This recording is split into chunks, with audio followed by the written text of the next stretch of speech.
Hey, everybody. Welcome to another episode of Mavens of Data. We've got a really good show for you. We're going to be talking about how you can break into data even if you don't have any experience at all. We've got a fantastic guest today here, Elijah Butler. So, Elijah, a lot of folks in our audience want to break into data, but they might not be totally sure where to start, and they might have heard some conflicting advice. What advice would you give to somebody who's at day one or near day one in their data journey? Where should they start?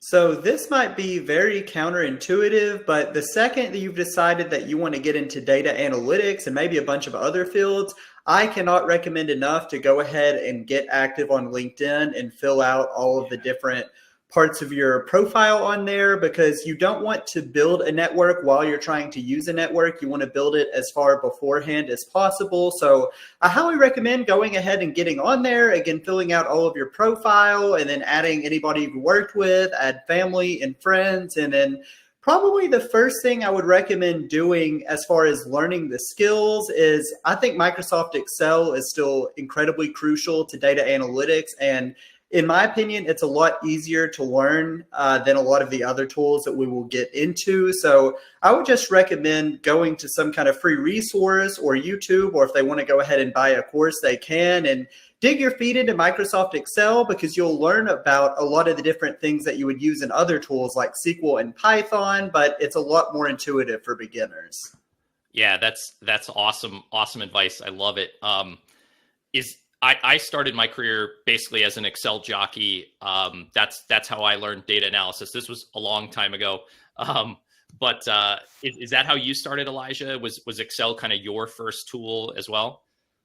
It's definitely the tool that I learned first. Like, I can remember playing around with it for reasons I don't even know why back in high school. But then once I got into college, I was in the business college. I got my bachelor's is in business economics, and then my master's is in applied economics. So a lot of Excel throughout that. And then weirdly, throughout my master's degree, I got some experience doing forecasting and tools like R before I even had an idea what SQL and Tableau and Power BI were. So Excel was the one that I'd used first, but then weirdly, I'd used R and Stata way before, again, I even knew what SQL was, which is kind of crazy if you're trying to get into data analytics, which I wasn't at the time.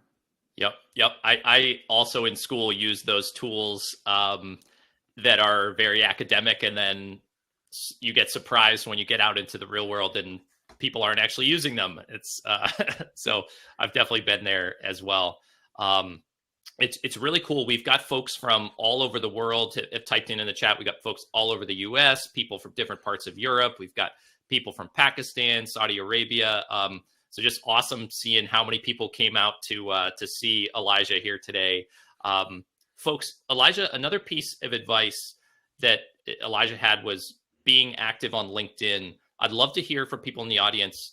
A couple of quick things, like one, do you have a LinkedIn account, and how often are you even going in to use that? Would be really good to hear from folks. And Elijah, I'd love to hear why LinkedIn, like why is LinkedIn so important in your perspective? As anybody in this chat or in the world knows that is trying to become a data analyst, it is so competitive right now. I don't know if oversaturated is the word. It probably is, at least for right now, but there are a ton of people trying to become a data analyst, and that number greatly outweighs the number of job openings for whatever reason. I think it's eventually going to balance out a bit more. I think it's due to a lot of different weird economic circumstances, but one of the ways that you can really set yourself apart is with networking, and LinkedIn is a big part of that. That doesn't mean you're going to get your job by creating a LinkedIn page, then spam messaging everybody that you can on there. But literally, my first job that I had that was analytics related was that one as a anti-money laundering analyst. And I literally got that through a friend's girlfriend's sister. And that's just what networking looks like. So having LinkedIn as a part of that, it gives you a chance to build relationships. It gives you a chance to show your work. And both of those are incredibly important if you're trying to get into data analytics. Yeah, that's awesome.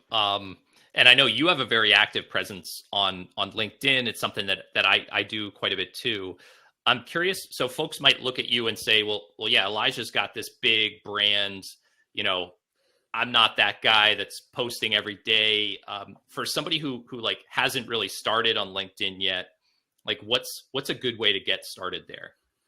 Okay, I think a lot of people in this chat are going to be very happy to hear you do not have to be an influencer to become a data analyst. That is, if you want to become an influencer, you can. That's the route that I've taken. But as far as for you, the first thing is just having your LinkedIn profile filled out properly. So this includes having a profile picture, a good professional headshot, a good banner. There are a bunch of different ways you can go with this.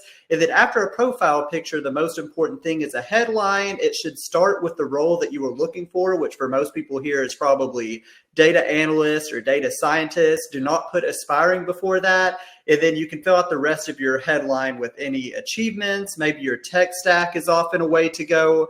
But the first part of LinkedIn is just having that profile filled out. And then you don't need to have some kind of content posting schedule. Just be a part of the data analytics community, if nothing else. You can share a resource and be like, this resource helped me so much learn SQL. Maybe they're going to share a Maven course or something like that. You could share your projects on there, really anything. Just share things that have helped you, share your work. Just be present, interact with other people's posts. And that's really what networking on LinkedIn looks like. Yeah, it's awesome. I love that you said don't put aspiring data analysts. I think that's underselling yourself and like immediately hand raising to folks that you're not ready to be considered for a job yet. So like take aspiring out. Such good advice. And then I also love, it's not about being necessarily expert. Like you can be the learner. You can just be part of the data community. I'm doing this project. I'm teaching myself this thing. This resource was helpful. That is still like very good for your personal brand. It shows that you're out there putting in the work. So really good advice. You don't have to be out there and say, hey, I've got 10 years of experience and I'm teaching to people. You can be the learner, and we've seen it be a really successful strategy for a lot of folks in the community, and that's how they break in. It's scary at first. Like I certainly, before I started using LinkedIn, I wasn't a big social media person. It felt super weird for me. I don't know, Elijah, did you feel uncomfortable with LinkedIn at the beginning too? I definitely did. So I had gotten my start in TikTok, but that's a lot different feeling than LinkedIn. TikTok Yeah. is separate. LinkedIn, it often feels like whatever you post is going to get looked at by anybody that might ever hire you, when in reality, you probably should have that mindset, but it's not quite as serious in your head. People aren't going to really be coming in and nitpicking everything about you, what you post. They aren't going to be nitpicking your projects. But it was definitely nerve-wracking when I first started posting on there, and then also started posting my satirical posts, because not everybody is a fan of that dry humor. But I definitely get people that are a little bit overwhelmed or a little bit nervous about posting on LinkedIn. But once you get started, I promise it gets a lot better. Yeah. That's how I felt too. Is like the first post I ever did on LinkedIn, I was super nervous. Second one, maybe a little less nervous. And by the third, it just feels comfortable. And you realize it's actually this really friendly place in the data community on LinkedIn. People want to help. There's not a lot of people really criticizing in a super negative way. And the other thing I tell people at the beginning is if you make some kind of a post that nobody cares about, it's like the algorithm kind of limits the reach. So nobody sees it. Your embarrassments stay very small. And then if you do something that like you post a project and people are excited about seeing your work, that's the one that will actually go far, right? So like just the nature of it helps kind of amplify the good things that you do, and your flops are really not really experienced by anybody. So anyway, that's probably a ton on LinkedIn. But I think it's so important. You are not going to get hired without that hiring manager checking you out on LinkedIn. So at minimum, you have to pass that quick test. Like I see Elijah. Oh yeah, he's talking about data. His profile looks like data. This guy is a data analyst. Like this sounds good. Versus if you don't look like that, you're immediately tossed out. So really good advice to start there. Let's go a little bit more into Excel as the starting point, because I think that's also really, really good advice. If somebody hasn't used Excel much specifically for data analysis, what are the things within Excel that you think they should be learning? Oh, great question. So Excel can do a million different things, but the good thing is you don't need to learn all of them. You need to become widely familiar with Excel, so maybe know a lot of the potential capabilities that it has. So that way, if you're ever like, oh, it'd be cool if I'm able to do this, you know enough about Excel to Google or YouTube what you need to know. As far as what you definitely should know, first I would start off with basic formulas. So things like sum, average, count, all of those are just super handy when you're a data analyst, get you some quick answers. I would add on to that VLOOKUPs and XLOOKUPs, which helps you pull data from a different sheet in your Excel. I would add on to that conditional functions. So that's sum if, average if, count if. Those help you pull all of that same data, but if you want to pull it categorically or something like that. I would add conditional formatting. This is really helpful if you need to spot duplicates in your data. And also you can make your data a lot more help it visually tell stories a lot better by the way that it highlights different cells. I would add pivot tables on there. Pivot tables are my go-to for any kind of ad hoc data request, because usually an ad hoc data request often looks like, hey, can you pull me the total number of orders for 2024 broken down by region? And that is exactly the kind of thing that you would use pivot tables for. And then beyond that, just some basic text formulas. So left, right, trim are really helpful for data cleaning, and then some basic charts and graphs. Yeah, it's awesome. And folks, remember, this will be recorded because Elijah just gave you some gold right there. We'll probably pull out a clip and share it too, because I think that list that you put together is such a good roadmap for Excel. I still use pivot tables constantly. As you know, I don't know how long I've been an analyst, 17, 18 years. And like a pivot table is still basically part of my daily routine. There's for certain tasks, there is nothing better. So I love it. I just love the roadmap that you put there. How about after Excel? So people picked Excel as their starting point. They get in, it's not super intimidating. They've learned the formulas, they've learned pivot tables. What do you think would be step 2? What's the best bridge from Excel into the rest of the stuff? So I am personally going to say SQL next. The 3 tools that I recommend that any data analysts know pretty well are Excel, SQL, and then a data visualization tool, whether that's Tableau, Power BI, Looker, which any of those are fine. If you know how to build something great in Tableau, you can take a course and learn how to do it in Power BI. But I will go SQL next. If you want to be a data analyst, you should expect to work with relational databases, and that is what SQL is used for. SQL is how you, as a data analyst, will basically talk to a database and tell it which data that you need. And if you've done any other kind of coding language, learning the very basics in SQL, I think, is a lot simpler than learning the very basics in another coding language. And then once you learn those basics, you could just expand out as you're capable. But you're going to work with databases as a data analyst. And if you work with databases, you got to learn SQL. Yeah, that's awesome. How often are you using SQL in your day job? So weirdly, as I started my new senior analyst job, I started out pulling a lot of the data with Salesforce. If you're trying to become a sales data analyst or something, you could always look into something like Salesforce. But over the past few months, I've really transitioned to pulling my data from, again, our database. And as of the last couple of months, I think I'm in SQL every day. It kind of depends on what I'm doing on any given day. Sometimes I'm working on building a dashboard in Power BI. Some days I'm working on building the queries to bring that data into Power BI. And then some days I'm just now starting to model data in Python. So it really depends on the day, but I'd say you should expect to use it every day, whether you do or not. Yeah, that's been my experience, is that SQL is so valuable and so versatile. And basically it's how you get the data, from most companies, whether it's a startup or a really big company, especially earlier stage startups, they're not going to have like this nice clean reporting setup that you just get what you need. The role of an analyst a lot of times is getting the data out of the relational database, massaging it, figuring out what you need to do with it. So I found it incredibly helpful. before you started using SQL, Elijah, had you done programming in the past extensively? It depends what you would mean by extensively. So I had Yeah. done some econometrics using R and Yep. Stata, especially. I learned enough about SAS and Python to be able to say that I had imported packages and Little. ran a simple regression or Yeah. something like that. But I had done all of those, but SQL again is just way more intuitive to get started. Like Yeah. you can use SQL with like any relational database by learning just select and from, select Yeah. what columns that you want to pull from whatever table, and that's a lot simpler in my opinion than whatever the first step of learning.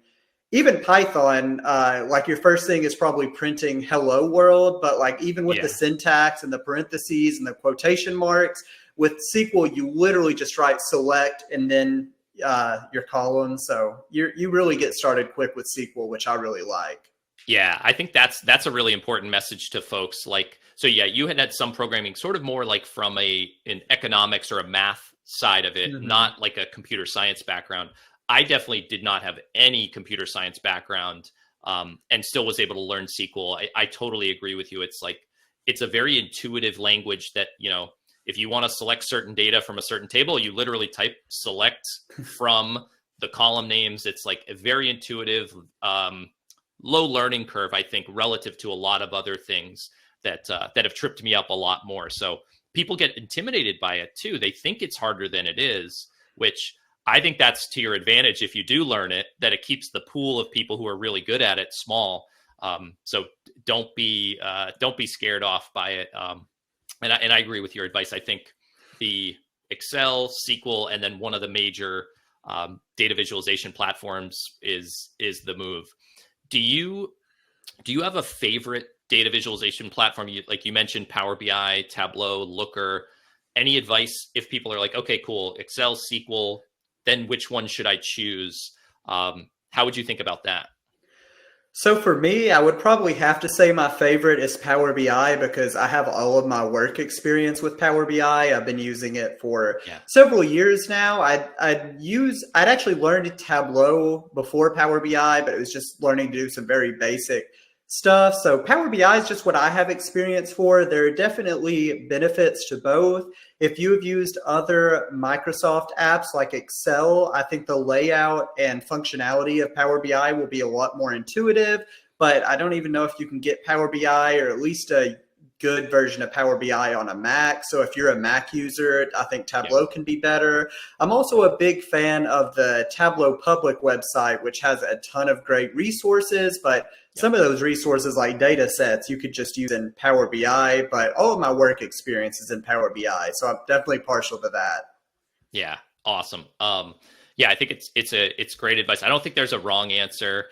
If you're the only answer, the only thing I'd probably add is like if your company uses any of those platforms, I'd say try to get access to that at the company so you can get real hands-on practice. Mm-hmm. But yeah, it's awesome. I mean, I think to me that's a really good 1, 2, 3 punch. Excel is not very intimidating to learn, and then it kind of gives you a gateway if you can do, like you said, some average count, like those things. You learn those things in Excel, and guess what? It's the same basic concept in SQL too, and same concept in other areas. So I really like your roadmap there. How about like non-technical skills that folks should focus on? What's important for a data analyst, and like how might somebody work on that stuff? So the first and I would say most obvious answer to this is good communication skills, which comes in a Yeah. lot of different ways. First, whenever a stakeholder comes to you and asks for some kind of project, whether it's a one-off or they want some kind of refreshing dashboard, being able to ask them good questions like over what time frame do you want the data? What is the overall purpose of this dashboard? What questions are you trying to answer? That will keep you from just kind of like chasing cars as you're building whatever they answered for you. Like if you know the greater purpose and have answered a lot of the specifics, that will keep you more on task, in my opinion. I also think while we're talking about stakeholders, managing stakeholder expectations is really important. they obviously want to know when the project will be completed, and that is completely valid. But depending on what the project is, you got to be careful with that because you'll be held to whatever time frame you were given. So a lot of times if I'm asked to do something and I've literally never worked with that data before or done something like this before, I will just say, I haven't done this kind of thing before. Let me dig in for the next day or two, and then I'll give you a time frame after that when I have a better idea. So I think that is really important. And then also knowing how to present your results to different audiences. If you're presenting data analysis results to a team of data analysts and data scientists, you can be a lot more specific about kind of the hardcore data side of that. Whereas if you're presenting to other stakeholders, they usually have a pretty good understanding of data, but they're not going to know about like R squared or want to hear about your case statements and things like that. Yep, I love that. All that is really good advice. The last one, I'm laughing in my head a little bit because I'm picturing myself as a young analyst, like so excited about this technical work that I've done and presenting it to a senior stakeholder and them just being like, this is too much. Stop. Like, I don't care about this. I want you to tell me what the insight is and what we do to make the business better. Like, stop talking about your methodology and all that. And I think that's like an unbelievably common thing for us as data people, because we're so excited about learning this stuff and it's the way we think. And then you realize the business people are really thinking about it completely differently.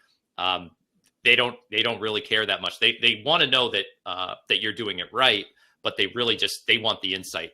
So I call that one out specifically because it was definitely a pain point for me personally, sometimes to some embarrassment, but and a big part of just like becoming more senior in the data role. It's awesome.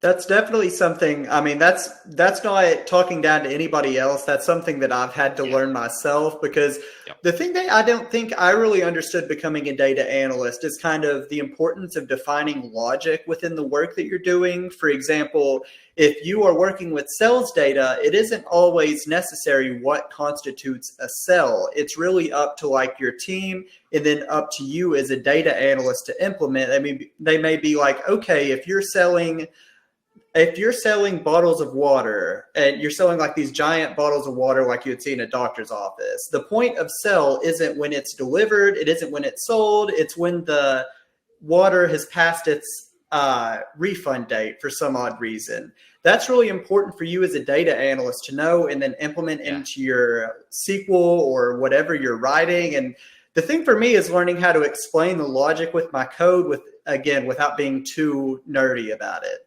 Yeah, what's the right level where, give them some of the nuance, but like you can't do everything. Yeah, no, and that's really good. And I think that is a really important skill for a data analyst, is to get into that nuance of whatever business you're working in and translate that into the data. So again, really, really awesome advice there. Elijah, how about, so you talked about kind of the tools that people should focus on. We've got this 1, 2, 3 punch, and I love it. What about things that they totally don't need to focus on, whether it's technical skills or other, or maybe not don't need to ever focus on, but maybe could deprioritize and you could wait until later? Anything that makes that list for you? So I'm going to sound like a hypocrite because I just talked about using Python for my job a little bit ago, but I highly recommend not worrying at least too much about Python. If you want to spend 2 hours learning some of the basics so you can talk about a little bit, that's one thing. But in reality, we all have a finite amount of time, and any time that you spend in Python is time that you're not going to be spending in Excel, SQL, and Tableau or Power BI. And I don't know if I've ever heard of an entry-level data analyst that was a true entry-level data analyst that used Python on their job.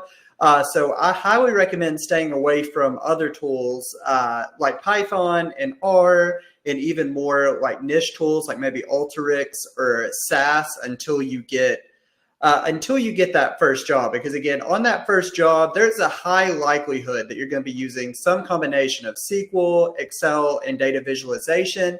And then eventually, after you get that first job, depending on what kind of data analyst you want to be, or maybe even what kind of projects that you want to perform at work, you could then pick up one of those and learn it then. I would just, while you're trying to get that first job, I would try to get great at those other 3 rather than pretty good at those plus Python and R and Alteryx, just throwing random tools out there. Yeah, I again, I love the advice, and the Python is one I think a lot of people do get wrong, and I think there's a couple of reasons for it.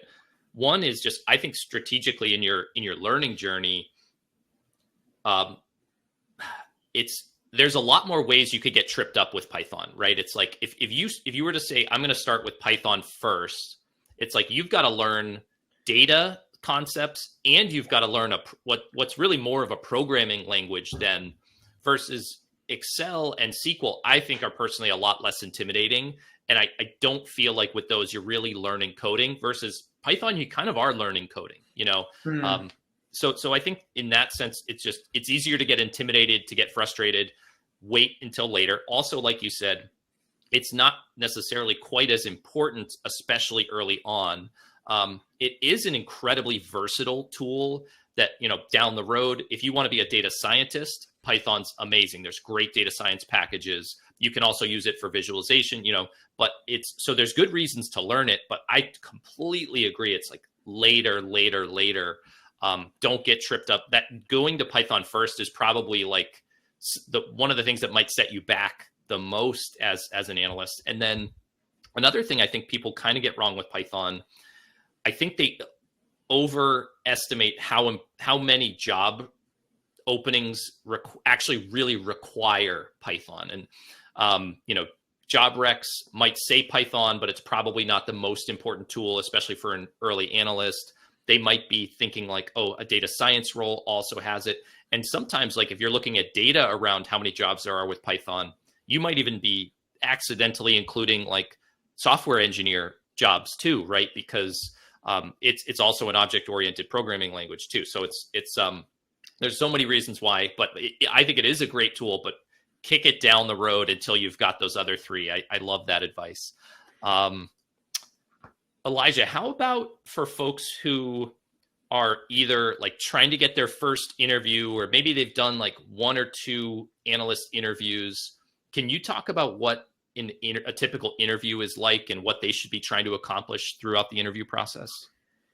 Yeah, so I haven't experienced kind of every level of data analyst interview that you'll hear about. I've never done like a live coding exam, which I've heard of some companies doing.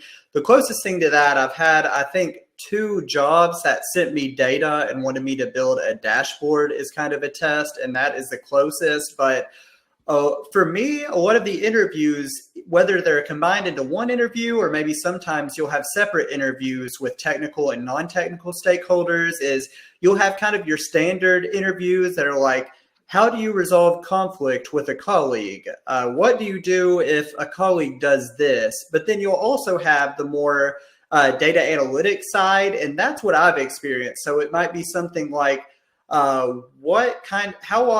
or let me try this again. How much experience do you have with joins? What are the different kinds of joins and why would you use each of them? Maybe it is explain the purpose of a subquery and how you've used one before. What's the difference between where and having?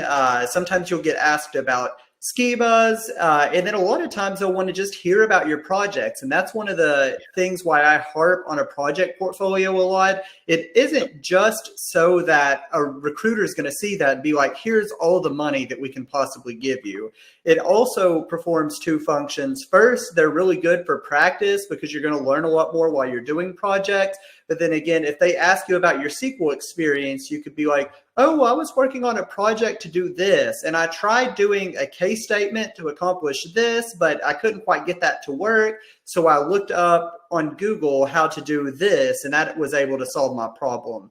Learning to tell stories like that, I think, is so important and helpful in any interview process, even not in data analytics. Yeah, that's awesome. I love the advice about building a project portfolio and how important that is. I'm thinking of a couple of examples of folks that started creating projects, started sharing them on LinkedIn to kind of tie back to your other advice about LinkedIn. And that was the thing that got a hiring manager to see their work and then reach out about, hey, we've got this opening. I've seen that you've been learning some of this stuff.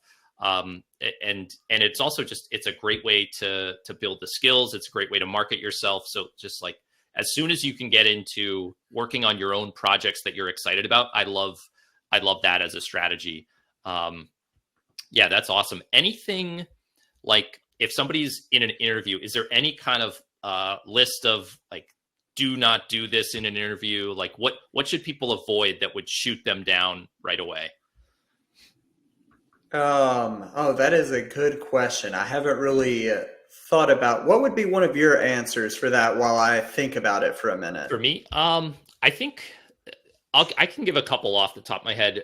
One of them is like kind of being a BSer, or like me as the interviewer feeling like they're lying, or maybe even like embellishing on their stuff, just because for me the trust that you have in a data analyst is so high on the list. Like they have to have high integrity, because if they don't, and I don't trust what they're telling me, any analysis work they provide is completely useless in my opinion. So I think like getting caught lying is really a tough one. And then the other one that, this is really less about in a data interview, but interviewing for any kind of a role, just kind of being a happy person that people might want to work with. Like you're a fun person to be around. You're not super negative, bashing hey, I'm leaving the current employer because I didn't get along with them. They were jerks. I think you really want to avoid that, because again, as a hiring manager, maybe the other people were jerks at the company, right? But like, or maybe this person that I'm interviewing just has a hard time working with people. So even if you worked for like the biggest jerk in the world, I wouldn't ever, don't even bring that up, figure out something else to say, don't seem overly negative. Those would be my two quick ones. I definitely agree with the happy one. I think it might be easier for me to kind of start with what I would recommend and then kind of Yeah. contrast that with the opposite of it. So, one of the first things that I would say is put in all of your work, studying and stuff beforehand. Then, Yeah. once you get to the interview, I really believe in just trying to connect with that interviewer as much as possible. They're going to hire somebody that they're going to work with every day. So you could be the smartest person ever, but if you're a jerk, I promise you they're not going to hire you. So I highly recommend just putting forward a happy face, being very friendly, trying to find, I don't know, any common ground. That doesn't mean like you need to be like, did you watch any good movies recently? But just trying to connect with them a bit on that. So definitely don't come in here and they're like, what do you like most about data analytics? It's like, I like using my technical skills in Python to help move the company forward. That's not like a real answer like that. The robot. Yeah. Exactly.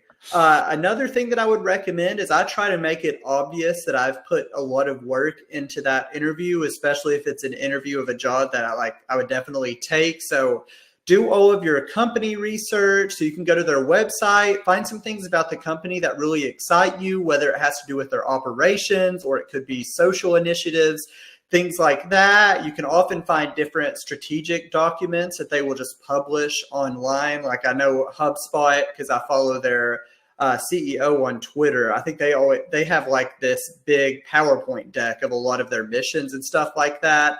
So researching the company, if you were just getting started working in a certain industry experience is very important. So if you are going to work in healthcare, being able to show that you have a good understanding and maybe different types of insurance, maybe different types of healthcare practices, that's really important. And then again, just sticking those into the natural flow of conversation to show that you didn't get this interview and just turn it on now. You're like, I put in the work because I'm going to work harder than anybody else on this job.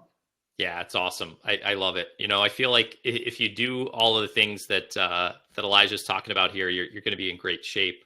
I'm thinking of another one too, just another piece of advice. So a lot of times you'll get like a case study type of an interview where I've given one in the past to a lot of people. So I'll say, hey, I'm at this company and all of a sudden the revenue just took a hit 1 week, and it's down like 30%. You're the data analyst. Everybody else is at an offsite. You have access to nobody, but you have the database. What would you start digging into to figure out what went wrong? And so that's just one example of like a case study. And my intention as a hiring manager is to get inside your head and understand how you think and what would be your process. Can you follow like a strong, realistic, reasonable, linear approach to dissecting this problem with data? There's no real answer. I don't care about the answer. I'm looking to see you as like this data detective. And one of the biggest things that I, when it goes really well, somebody's talking out loud and they're sharing their assumptions with me. And like you said, how important communication is. They're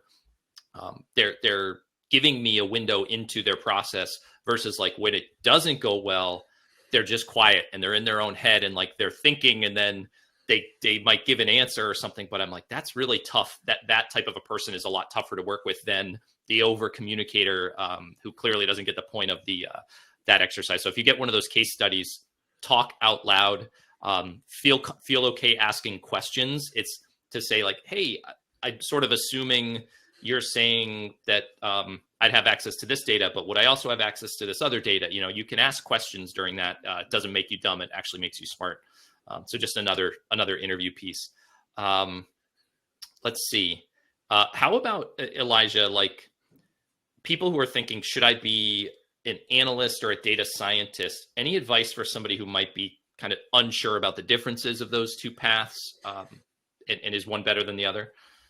It definitely depends on what your background looks like. So if you don't have a college degree at all, or maybe just an unrelated bachelor's degree, the degree threshold is much higher in data science. Like it's hard enough to get a data analyst job with or without a degree, but data science is definitely higher. You're also going to need a better understanding of statistics and statistical analysis using tools like Python and R. So a lot of people view data analytics as a stepping stone, and I'm not planning on jumping to data science anytime soon, but I just did a data science project at my job literally last month for the first time. So if I really wanted to become a data scientist in a year or two, being able to implement it into my current job as a data analyst, I think would be a really good stepping stone. Yeah. But if you are about to go to college, it could depend on you. I kind of view data analytics, I view data science maybe a little bit more of an intellectual subject, which isn't downing data analysts because I'm a data analyst and you have to be smart to be a good data analyst. But for data science, you're using very kind of high level statistics. If you go get a master's in data science, you're probably going to have taken a year or two of calculus, as well as a bunch of statistics and things like that. And then it just, if you look into it, it's just a data scientist is what it sounds like. You're performing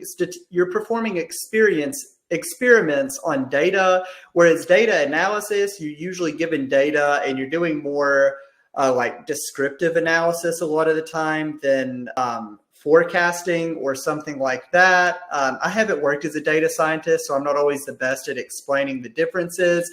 But data science definitely has a higher degree threshold, a higher math threshold, a higher coding threshold. And then for doing all that, you can also make more money as a data scientist usually. Yeah. Yep. I think it's great advice there. I think, there's not a right answer. It's probably what are you more excited about? And like you said, a data analyst, maybe a little easier to get that entry level data analyst job. It could be a stepping stone. You could also go really far just in analytics. I love all those points. And I think you're dead on there. Elijah, if folks want to hear more from you, what's the best place? Is that to go to LinkedIn, TikTok? Is there anywhere else you'd want to point people? Yeah, if I could kind of share three really quickly. So LinkedIn, I post over there every day. If you comment on my posts, I reply to a ton of the comments. Just fair warning, I get a ton of DMs and they kind of overwhelm me, as grateful as I am. So I don't respond to many of my DMs. But if you want kind of daily data analysis tips and humor, over there on LinkedIn is great. So again, I post every day there. I got my start on TikTok, which is at I'm Elijah Butler, and I post there several times a week. And those are a good mix of sharing resources, tips, and even tutorials. Like this week on TikTok, I shared an Excel data analyst problem. So a real life data analyst problem that I figured out the answer to in Excel. And then I'm also going to post a SQL practice problem. I have a ton of practice problems. Awesome. And thanks for sharing that in the chat. And then last, I just started my YouTube channel in August, and I already have, I think, 17 videos up on there. So far, I've focused a lot on answering frequently asked questions. So if you want to deep dive into how much does a data analyst make, how much math do you need to become a data analyst, how to learn data analytics for free, I've got a lot of that. And then starting early next year, I haven't even announced this yet, but I'm going to start kind of releasing playlists as mini courses. So if you like the Alex the Analyst YouTube channel, my videos aren't going to just be a copy of his, but that's probably going to be the closest thing to that. So I'm planning to start with a Microsoft Excel course, basically fully hosted on YouTube, and then expand from there throughout the next year. Awesome. I love it. Yeah. So I dropped links to LinkedIn, TikTok, and YouTube there. So guys, if you're enjoying this, which I know you are, definitely go check those out. Follow, subscribe. Elijah's just tons of content all the time. You've got a ton of energy and you're putting out great stuff. So you guys can benefit from that. Let's check out this really active Q&A portion here. There's some awesome questions, and I appreciate people upvoting them. It helps us kind of sort when we might have limited time, because so many people want to get your ear here, Elijah. So first question is from Dia. What makes a good portfolio project for data roles? How many projects should you have, and what should you be trying to communicate in that portfolio? Awesome question. Great question. So I'll kind of take that one at a time. And then also, I want to acknowledge that a lot of the things I'm about to say are easier said than done.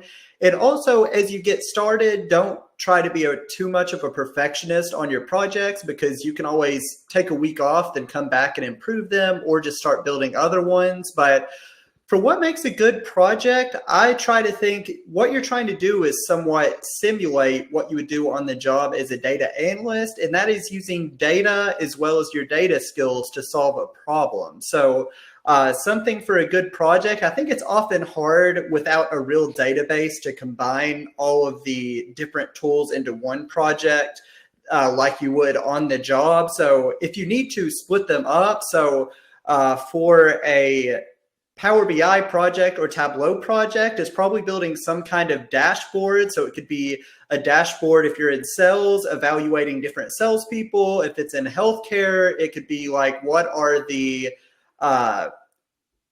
providers that are most common within our patient demographics? You could look at readmissions rates, which that you could do for other ones as well. But for whatever it is, you're probably either going to be building a dashboard. You could do some data cleaning in Excel, and maybe that's even part of what you do for your dashboard. And then SQL, I think, again, is the hardest because you don't have a full database to work with. But I've seen a lot of people that will do data exploration in SQL. You could do a little bit of data cleaning in SQL. Maybe you could kind of set up your own scenario and be like, a stakeholder asked me this question, and then here's my SQL code that answers each one of these questions.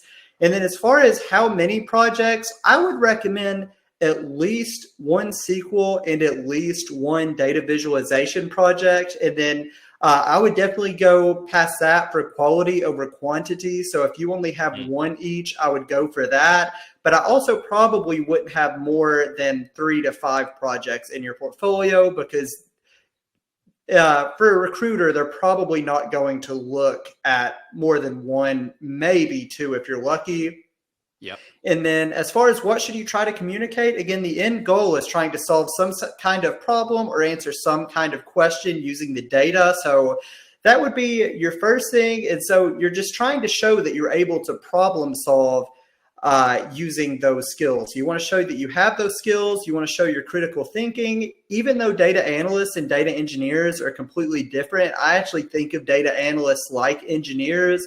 You are paid to solve problems. If you run into an issue with the data, you don't just go to your boss and be like, well, I ran into this issue, so I'm not able to do this project. Unless it's something that's truly unsolvable, it's up to you to go use YouTube and Google and whatever else to figure out whatever you're working on.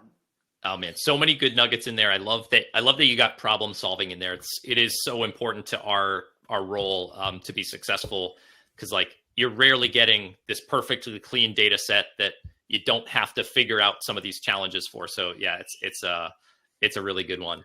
Um, Here's another good question. This one's from Vasilis.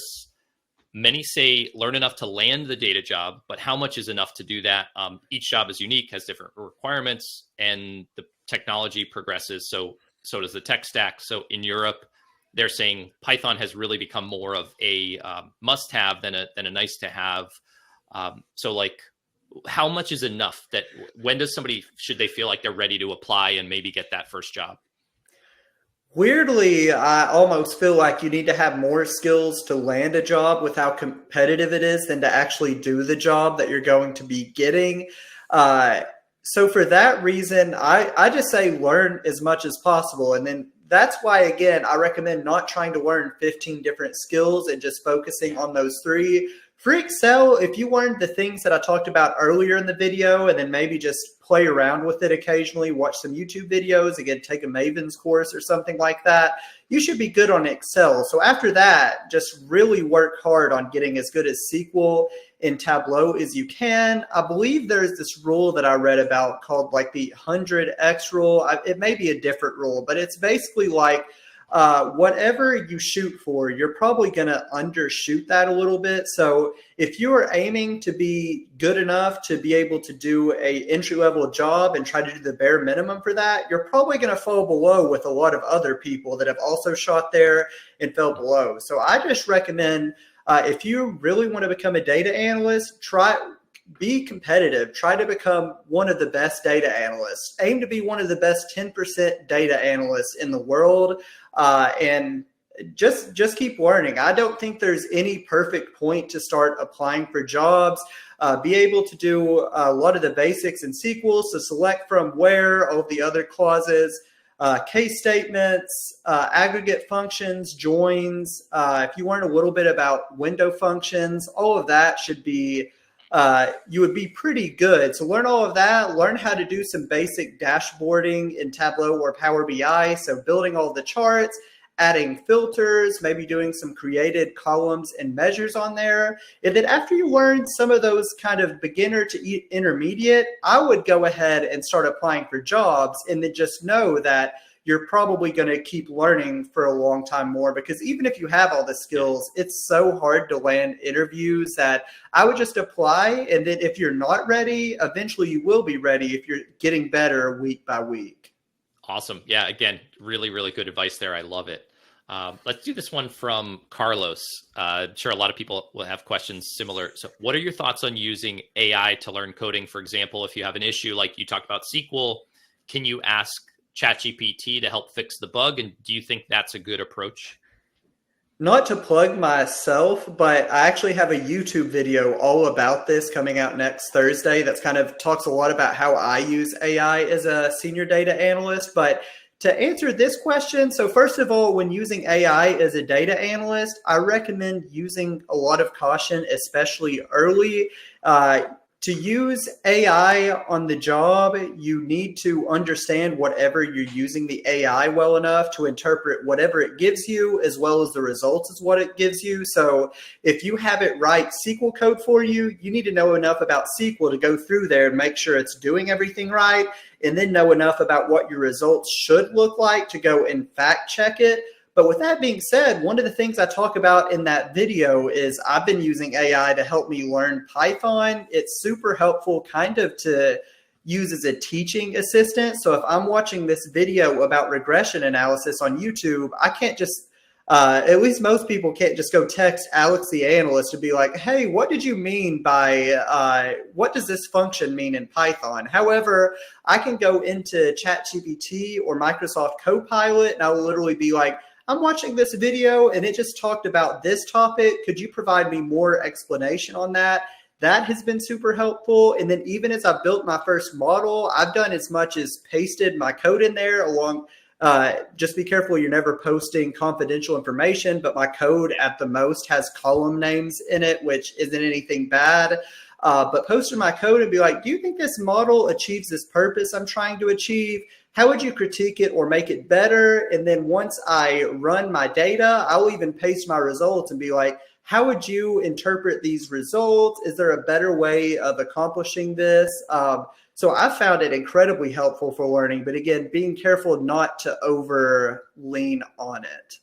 Yeah, I love it. That's such a good, nuanced answer about when it's useful, when it's not, and how you need to have the foundation. And if you do, it can definitely be a great tool. I love it. How about this one? This is pretty specific. Do you see a lot of hypothesis testing as part of the analyst role? Is that something that comes up a lot? This is very true. I have not done any hypothesis testing since I took Econ 206 as a sophomore or junior in college. I'm going to guess that comes more into play with data science and could in data analysis, but just being quick and to the point, I've never done hypothesis testing in my role. I just did it for a semester in college.